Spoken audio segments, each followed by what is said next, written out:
when I got home, my mom, she still had some errands to do because, you know, my mom's a stay-at-home mom. So, you know, that was back when my dad was working. He doesn't work now. He's too disabled to work.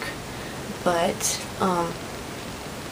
you know, so my dad was at work and my mom, she brought me home and she was about to walk out the door to run some errands. So I caught her at just the right moment to come and get me. And, you know, she was asking me, she's like, do you want me to bring you anything like soup, crackers, 7-Up, Gatorade, ginger ale? And I said, no, I think I just need to lay down, you know, like I said in the car. And I went in the bathroom, and, you know, I went to the bathroom to just wash my face really and wash my hands. You know, I still smelled like a toilet, but I felt like I deserved to smell like that because I was a piece of crap and nobody wanted me. So I went out of the bathroom and I went into my bedroom and I sat and I waited until I heard the front door close because it made a noise. It was pretty loud. And there was also a bell on it so we could hear it if people would open and shut it. So I heard the bell and I heard the screen door go whoop. And I went to my parents' bedroom because in that house that was the front-facing bedroom that faced the street. So I watched for her car to drive past.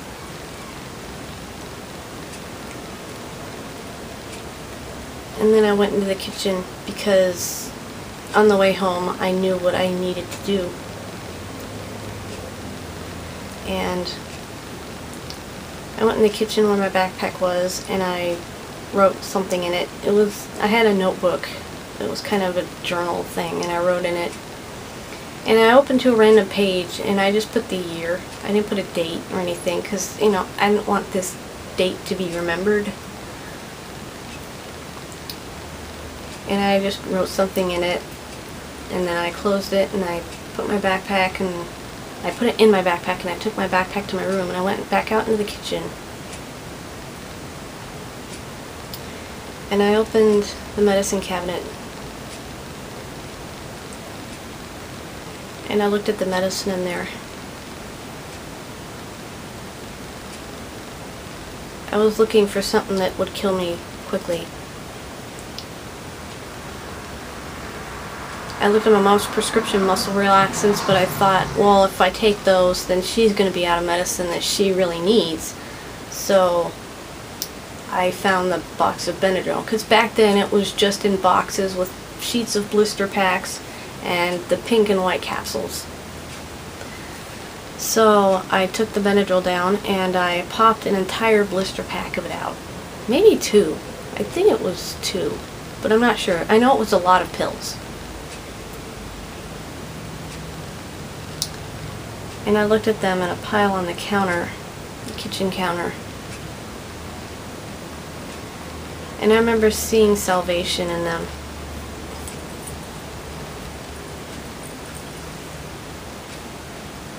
I looked at those pills and I thought that I'm going to do the world a favor. Because I felt like I had no hope. I'm going to cry. Just so you know, I'm gonna cry. I felt like I had no hope. I felt like I was inside this black pit and there was no light anywhere. I couldn't see even if I looked up. You know, they say look up for hope. I couldn't see any light. I felt completely empty inside. I felt like nothing.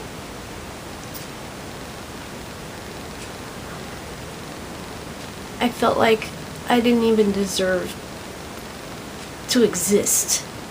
I felt like I was a curse on this world. And I remember sweeping the pills into my hands like this. And I looked at them all piled up and I was going like this, just feeling them in my hands and thinking, as soon as I swallow these, I'm gonna go to bed and it's all gonna get better. It's all gonna go away. It's all gonna stop. You know, I didn't even know if I would even go to heaven for this.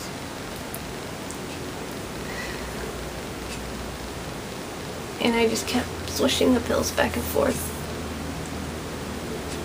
Just thinking about all the people in my life and thinking, what if everybody I know really thinks all those things those girls said to me? What if really nobody wanted me? And I thought, nobody's even gonna miss me. I'll bet even my parents will be glad to be rid of me. And the world will be a better place without me in it.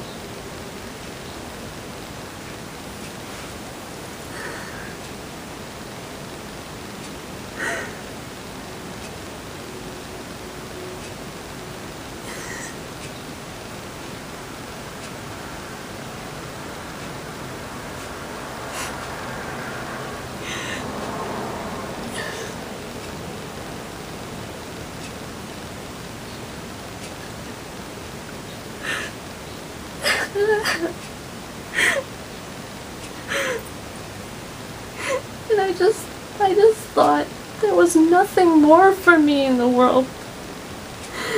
Because I thought everything I did was just gonna be made fun of anyway, so I thought if I just died, it would fix everything. And that would be one less problem.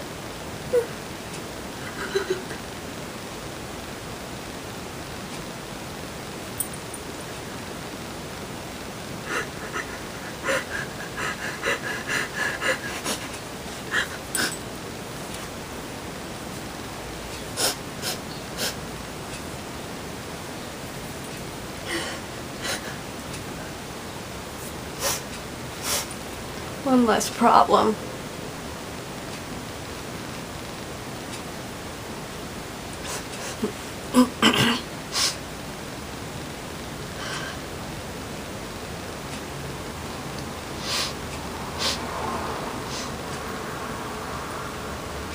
One less problem.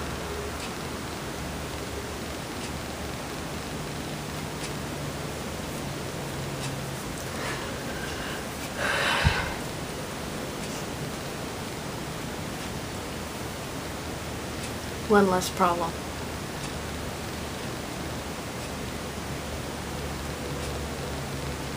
And I filled up the glass with water. And I had the pills in my hand and the glass.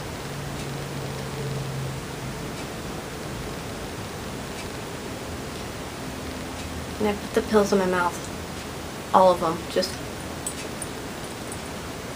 And I tilted my head back with this mouthful of pills that I was about to commit suicide with. And I just silently in my mind, I prayed, God, if you don't want me up there, make me spit these pills out.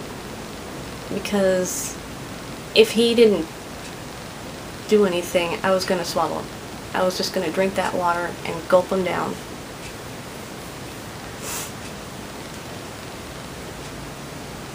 And I sneezed. That was God's answer. He made me spit the pills out.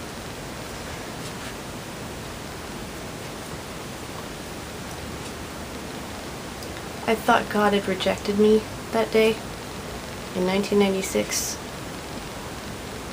As I stood in my kitchen with my wet hair from girls who just tried to drown me. I was trying to finish the job they tried to start. And God said, no, you're not coming up here. Because it's not your time.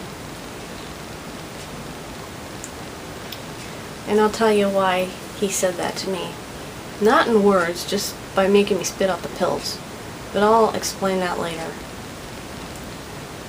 But I cleaned up all the pills because I didn't want my cats to eat them and die. And I put the box of Benadryl back in the cupboard, exactly where I found it. And I never spoke about it until 2012. But bullying almost made me commit suicide.